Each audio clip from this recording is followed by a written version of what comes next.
Kenney, I like him. He was so nice. What's going on?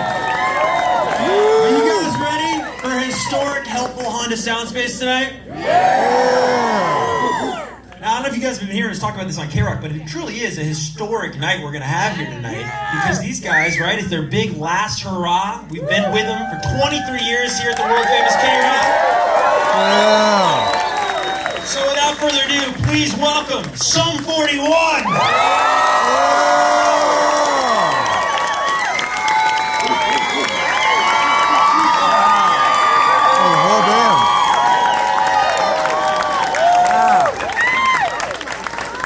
Make yourselves at home, gentlemen.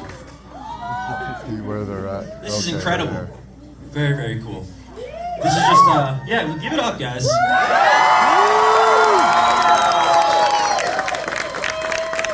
Unfreaking believable. So I thought, before we start, Derek, do you want to make any announcements? I never get into trouble with that. Causing a lot of problems. What a wacky week, though. I mean, what was that? You all watched it unfold, of course, and just probably all got a good laugh. Well, I out of didn't it. really watch it unfold because I don't really go on social media. Like, I post and walk.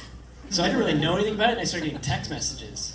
And people were like, dude, Linkin Park? And I'm like, what about it? Good man. And then it was like Oasis. I'm like, yeah, maybe one day, maybe. And then it just kept coming in. And then people started saying, like, you know, they're doing announcements as well, and it looks like it turned into something. So. Like, did I miss an email from Mike? Yeah. You know? It's crazy. Well, about, I mean, not even 6 months ago, these guys released an album that you may have heard of called Heaven and Hell.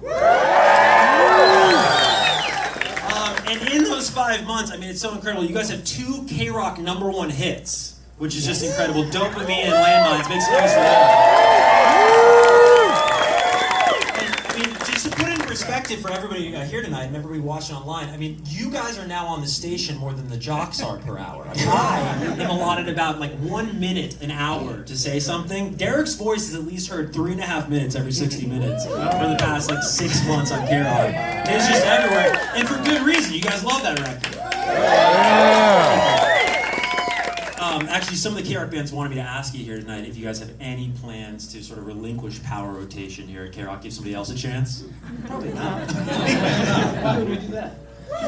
It's but let's talk in all seriousness. Let's talk about this record because it is sort of a concept record of sorts, right? Heaven and Hell has been well documented. Heaven representing the pop punk side of what you guys do so well, and then of course Hell, the more heavier side of Sum 41. And I was really thinking about that when I poured over the record and I was listening to it this year when it came out, and just thinking as a fan of you guys for 23 years, is that tension that's always been there?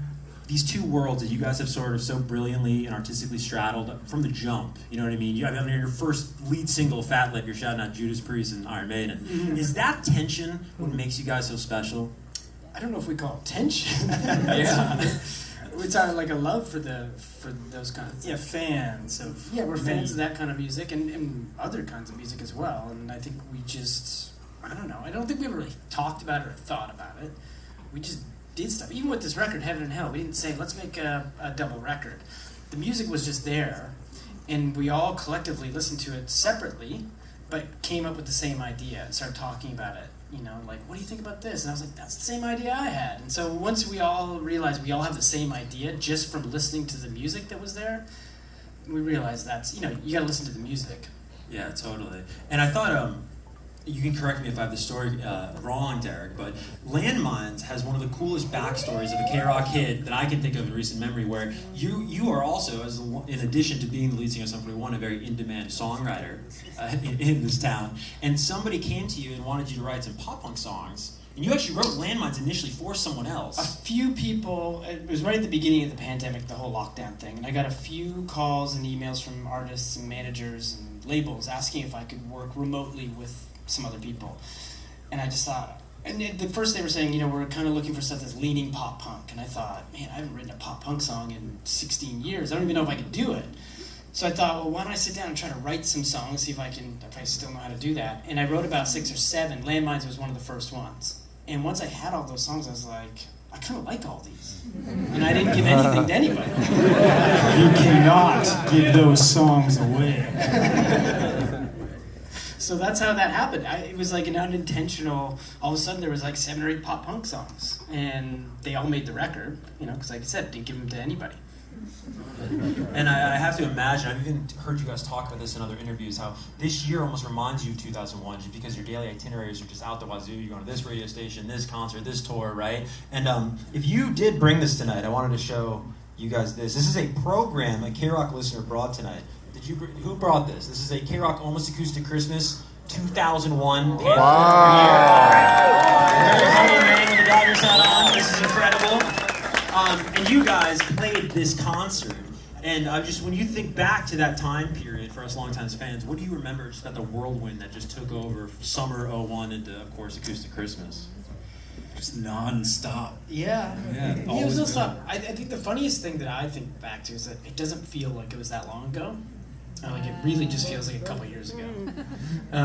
But yeah, it was a lot of work and it was a lot of fun and just like everything was happening so fast. It's kind of, the only difference now with everything happening so fast and so much going on is that we're old enough to recognize it and take it in. Because back then you're just like on to the next thing, and you kind of forget, you don't take those moments in. Yeah. Sober enough, too. And we were very sober. That always helps. I think we played 300 shows that year. Yeah. Right? In 2001? Yeah. It's incredible. And you talk about sort of being able to appreciate it now. I'm curious in terms of the timeline of this album, because you announced Heaven and Hell in earnest about like 2.5 years ago. And then about, I think even a year, more than a year I should say after that, you announced, this is the big last hurrah, you guys will be disbanding. Did something about this record inform that decision, or was this always the plan? No, it was never the plan. Nothing was ever thought of with this whole record. Like I said, the songs are by accident. The idea was just a thing that the music spoke to us. And then I think once the record was finished and it was mixed and recorded and the whole thing was done, is when that hit me, I felt like this, to me, was the record that we've always been trying to make. This encapsulates everything that we've always wanted to do. It's the sound of Sum 41 from the beginning to now. It just kind of made too much sense for this to be the final one. Yeah. We were talking about 2001 just now, and there's actually the second to last song on Heaven and Hell, dates back, it's called It's All Me, dates back all the way to 2003, which blew my mind, that a song can just survive that long and still make its way out to the world. It was never completed. So it was started for the Chuck album, and it just never got finished. And there's a few riffs and stuff like that have been kicking around, but that's how songs always, like there's always leftover stuff from every record that just didn't get finished. And either it gets finished for the next one or it just still gets pushed down the line, and that's kind of what happens all the time. Well, you talk about things not getting finished. I'm just so curious, and open up to the entire band, of course. This being the last hurrah, this long, beautiful goodbye you've been giving us for over a year now. Is there anything left unfinished for you guys? Creatively, artistically, thematically as Sum 41. As Sum 41? I don't know. We've done a lot. I mean, to go back to the question about there still are some songs. Like I know there's a couple half-written songs from Does This Look Infected that I've still never finished. They'll probably never get finished. I mean, Break them out. they're just. Yeah. I've gone back to them and I'm like, man, I really like that riff, but why can't I get a good chorus for it? And it just sits there, And when looking ahead, of course, Derek, you got your book coming out. Yeah. October 8th. Yep. Pre-order available now. Hey. Walking Disaster, right? Also a Sum 41 song. You have so many songs, of course, in the catalog. Why did you go with that title? I don't know. I think it's just, it encapsulates, so the title is Walking Disaster, My Journey Through Heaven and Hell. And I think that whole thing explains it all. That's really, I think we can all admit at some points in our lives we're walking disasters, there's just moments in our life that we're totally on point, and then sometimes we're a disaster. And it's the heaven and hell of the whole journey. Totally. And one final question before I get out of your way and we rock this place tonight at KROQ. Do you guys, heading into these final shows, especially the hometown shows in Toronto, of course, the real final shows, which I think we're sending a KROQ listener up there. Yeah. Maybe the guy with the Dodger hat. No, I don't know. Just volunteer. It's you? Yeah. You got your passport figured out? All right, good. Wow. Somebody over there. This ought to be just special shows, but I'm curious, is there, and it doesn't have to be a band, maybe it's like an actor, or maybe it's something in art that you've admired their way they've said goodbye. You thought, wow, when my time comes, when I write my final chapter as Sum 41, Denzel in Training Day.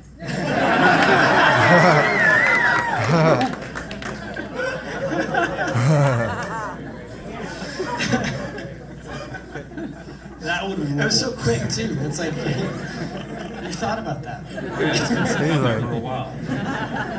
He's ready for that one. Anybody come to mind other than Denzel? I think that's the one. That's the one. I think we walk on that one. You were in for a hell of a show in Toronto, sir. And tonight. And right now.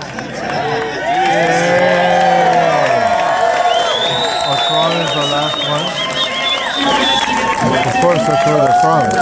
Thank you guys so much. Guys, make some noise for the band. Yeah! One more time.